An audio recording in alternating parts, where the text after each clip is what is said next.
I ain't never thought I'd see the day, but the day has finally come.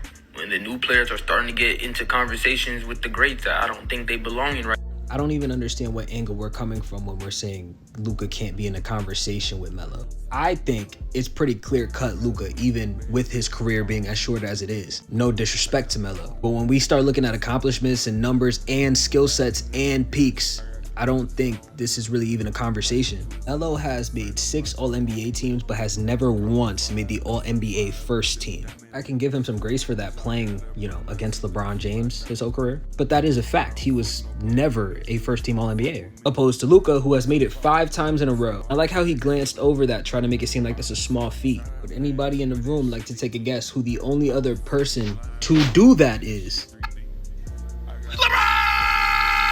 Okay, I might have dragged it a little bit. Not just LeBron. MJ, Tim Duncan, Dwight Howard, Giannis, George Gervin, legendary names, short list. That's not a small feat. Now, if we're going peak for peak, 2020 to 25, Luka is better than any stretch of Carmelo Anthony. He's also been on farther runs than Carmelo Anthony. He also averages more points, rebounds, assists, steals, blocks, and a better shooting percentage than Carmelo Anthony.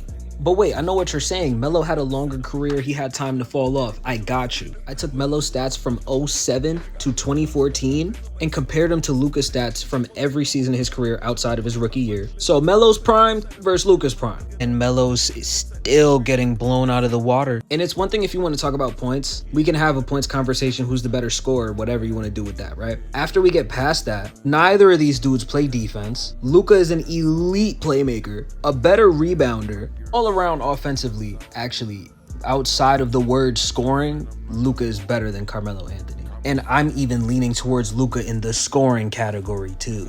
So when we're saying Luka can't be in the same combos with Melo, that's purely a longevity thing. He said Luka can be in those conversations when he's played 10 years. I feel like that's just a formality at that point. Luka as a basketball player is better than Carmelo Anthony. At his peak, he's gone farther than Melo, has more achievements than Melo, even though neither of them are an MVP or a champion, so we don't have to even talk about that. Between these two as basketball players, I think it's very clear-cut.